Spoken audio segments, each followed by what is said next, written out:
12వ శతాబ్దంలో నిర్మించిన ఏడుపాయలు వనదుర్గ భవానీ ఆలయం ఈ ప్రాంతంలోనే అత్యంత ప్రసిద్ధ మరియు శక్తివంతమైన యాత్రికులుగా గమ్యస్థానాలలో ఒకటి.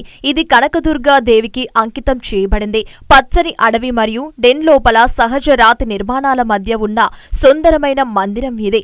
ఈ ప్రదేశం మంజీరా నదిలోకి 7 రివరెట్ల సంగమాలను సూచిస్తుంది మరియు అందువల్ల ఏడుపాయల అనే పేరు వచ్చింది దీనికి. అంటే 7 మరియు 7 పాయల ప్రవాహాలు అని అర్థం.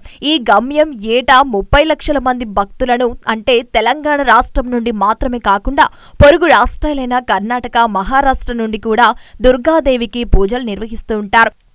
పురాణాల ప్రకారం చూసుకుంటే మహారాజా పరీక్షిత్ మహాభారతానికి చెందిన గొప్ప యోధుడు. అర్జున్ మనువడు. ఒక శాపం నుండి బయటపడడానికి సర్పయాజ్ఞ చేశాడు. గరుడ ఈగిల్ యజ్ఞంలో ఉపయోగించిన పాములను రవాణా చేస్తున్నప్పుడు వారి రక్తం 7 వేరువేరు ప్రదేశాలలో మరియు రక్తం చెందిన ప్రదేశాలలో పడిపోయిందని చెబుతారు. ఇటీవల వంతెనను నిర్వహిస్తున్నప్పుడు మంజీరా నది మంచం క్రింద బూడిద పొర కనుగొనబడింది. ఫిబ్రవరి నెలలో శివరాత్రి సందర్భంగా జరుపుకునే 3 రోజుల గ్రాండ్ వ్యవహారం జాతరకు కూడా ఈ ఆలయం ప్రసిద్ధి చెందిందిగా చెప్పబడింది. ఏడుపాయల వనదుర్గ భవానీ ఆలయం చుట్టూ వందలాది మంది భక్తులు తమ తాత్కాలిక గూడారాలు వేస్తుండటంతో 5 రోజుల పాటు యాత్రికులను ఆకర్షించే 3 రోజుల కార్యక్రమానికి వేదికగా చెప్పబడింది. వర్షాకాలంలో నది నీరు ఎత్తులో ప్రవహిస్తుంది మరియు దేవత యొక్క పాదానికి చేరుకుంటుంది మరియు ఈ అద్భుతమైన సంఘటనను చూడడానికి వేలాది మంది భక్తులు ఏడుపాయలకు వస్తూ ఉంటారు. ద్వాపర యుగాంతంలో పరీక్షిత్తు మహారాజు సర్పరాజు కాటుకు గురై ప్రాణాలు కోల్పోతాడు. రాజు కొడుకు జనమేజయుడు తండ్రి మరణానికి కారణమైన సర్ప సంతతిని సమూలంగా అంతమొందించాలని సర్పయాగం తలపెట్టాడు. యజ్ఞగుండాలు నిర్మింపజేసే జమదగ్ని, అత్రి, కశ్యపి, విశ్వమిత్ర, వశిష్ఠ, గౌతమి, భరద్వాజ వంటి సప్త ఋషులతో ఈ యాగం నిర్వహిస్తారు. యజ్ఞ ఫలితంగా సర్పాలన్నీ వచ్చి అగ్నికి ఆహుతులవడంతో సర్పజాతి అంతమవుతుందనే ఆందోళనలో నాగుల తల్లి దేవుళ్లకు వేడుకున్నది. నాగులకు పుణ్యలోక గదులు ప్రాప్తి చెందేందుకు గరుత్తంతుడు పాతాళంలోకి భోగోవతి నదిని తీసుకుని వస్తాడు. యజ్ఞస్థలికి రాగానే భోగోవతి నది 7 పాయలుగా చీలి ప్రవహించినదిగా చెప్పబడింది. సర్పయజ్ఞ గుండాలను ముంచుతూ ఓ పాయ రాతి గుహలో వెలసిన దుర్గామాత పాదాలను తాకుతూ గోదావరిలో కలిసింది.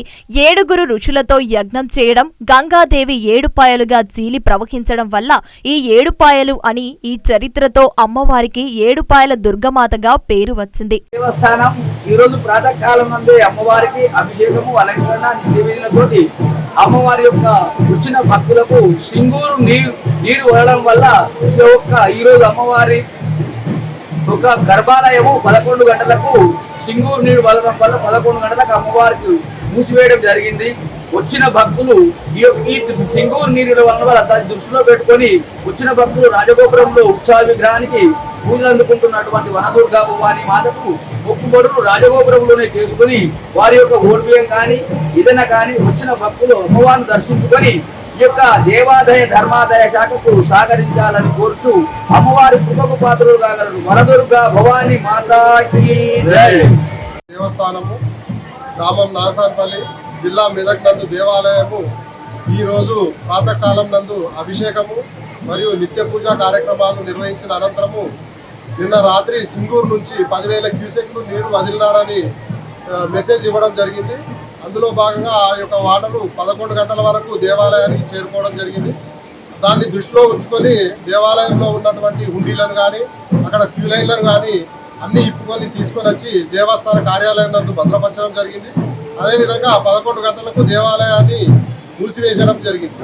అయితే భక్తులు ముఖ్యంగా గమనించవలసింది ఏమనగా వచ్చినటువంటి భక్తులు దేవాలయ దర్శనము ఇక్కడ రాజగోపురంలో ఏర్పాటు చేసినటువంటి ఉత్సవ విగ్రహంలో అక్కడే అమ్మవారి దగ్గర దర్శనం చేసుకుంటూ బోనాలు తీయడం కానీ ఒడిబియ్యం పోయడం కానీ అన్ని ఉత్సవ విగ్రహం దగ్గర చేసి అమ్మవారి కృపకు పాత్రం కావాలని కోరుకుంటున్నాము.